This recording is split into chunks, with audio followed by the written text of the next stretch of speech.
Viewers, आप सबका welcome करती हूँ अपने किचन में एक न्यू होम रेमेडी के साथ। आज की होम रेमेडी बहुत ही ज़बरदस्त और शानदार होने वाली है, स्पेशल सर्दियों के लिए।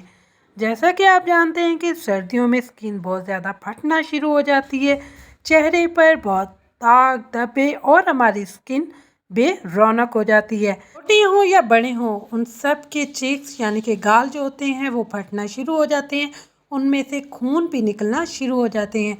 सर्दियों से पहले आप ये लोशन लगाना स्टार्ट कर दें, आप यकीन माने आपकी स्किन बहुत ही ज़्यादा सॉफ्ट शाइनी हो जाएगी और साथ ही साथ आपको महंगे महंगे प्रोडक्ट यानी कि लोशन वगैरह ख़रीदने की भी बिल्कुल ज़रूरत नहीं होगी। बहुत ही ईजी वे में।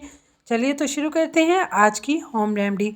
स्पेशल वो ख़वातीन जो मेरी तरह किचन में बहुत ज़्यादा काम करती हैं, उनकी स्किन बहुत ज़्यादा रफ़ हो जाती है, उस पर लाइन बनना शुरू हो जाती हैं, तो आप ये लोशन हाथ पर अप्लाई करके एक दफ़ा देखें, आपको ज़रूर फ़ायदा होगा। सबसे पहले यहाँ पर मैंने एलोवेरा जेल का इस्तेमाल किया था। आप मार्केट वाली या घर वाली दोनों ही इस्तेमाल कर सकते हैं। मैंने टेबल स्पून के बराबर एलोवेरा जेल का इस्तेमाल किया था। ये हमारी स्किन को बहुत ज़्यादा सॉफ्ट और शाइनी बनाता है। उसके अलावा यहाँ पर वैसलीन का इस्तेमाल किया था। वैसलीन हमारी स्किन पर जितना भी मॉइस्चराइज़र होता है उसको ख़त्म करती है, साथ ही साथ जो लाइंस वगैरह आपकी स्किन पर या फेस पर बन जाती है ना, उसको भी ये ख़त्म करने में बहुत ही ज़्यादा हेल्पफुल है। यहाँ पर तकरीबन हाफ़ टी स्पून मैंने वैसलीन का इस्तेमाल किया था और few drops of coconut oil. Coconut oil आपकी स्किन को बहुत ज़्यादा मॉइस्चराइज करता है, शाइन करता है और स्किन पर जितने भी दाग धब्बे होते हैं उनको भी साफ़ करता है। उसके बाद विटामिन से भरपूर बादाम का तेल आपके जो ज़ख्म वगैरह होते हैं, सरेरियाँ फट जाएं या चिक्स फट जाएं, तो वहाँ पर आप बादाम के तेल का इस्तेमाल करें ना, आप यकीन माने उसका बहुत ही ज़बरदस्त रिज़ल्ट आपको मिलने वाले हैं। यहाँ पर तकरीबन 1 टी स्पून भरकर मैंने बादाम का तेल लिया था। और कोई सा भी लोशन जो आप इस्तेमाल करते हैं, अगर आप खुद के लिए बना रहे हैं तो जो भी लोशन आप बड़ों के लिए इस्तेमाल करते हैं वो इस्तेमाल कर सकते हैं, और बच्चों के लिए आप इसमें बेबी लोशन ऐड कर सकते हैं। बाकी सारे के सारे इंग्रेडिएंट्स आपने वही ऐड करने हैं। उसके अलावा अगर आपकी स्किन बहुत ही ज़्यादा ड्राई है तो आप इसमें विटामिन ई का एक कैप्सूल यानी इवियन का एक कैप्सूल भी डाल सकते हैं।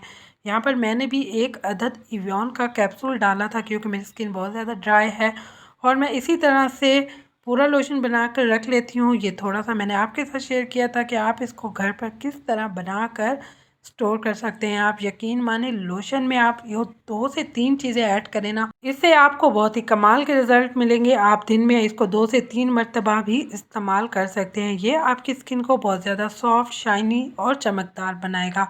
इसके अलावा अगर आप बहुत सी और होम रेमेडीज़ देखना चाहते हैं तो मेरे चैनल पर ज़रूर विज़िट करें और मुझे कमेंट बॉक्स में भी ज़रूर बताइएगा, ताकि मैं आपके साथ इस तरह की सर्दियों में ईजी और सिंपल होम रेमेडीज़ शेयर करूं। वीडियो अच्छी लगी तो चैनल को लाइक, शेयर और सब्सक्राइब ज़रूर कर लिया करें।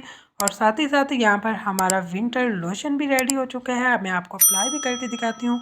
स्किन पहले इतनी ज़्यादा सी थी, जब आप एक दफ़ा ये लोशन लगाएंगे आपके हाथों पर बहुत ज़्यादा शाइन भी आएगी और साथ ही साथ जितनी भी फाइन लाइंस वगैरह या कोई हमारी स्किन फटी हुई होती है ना, डल स्किन होती है, उसको भी ये फ्रेश कर देता है। ये लोशन बहुत ही ज़बरदस्त और कमाल का है, एक दफ़ा ज़रूर ट्राई करें और मुझे भी अपनी दुआओं में याद रखें, ताकि इस तरह की सिंपल और इजी होम रेमेडीज़ आपके साथ शेयर करती रहूं।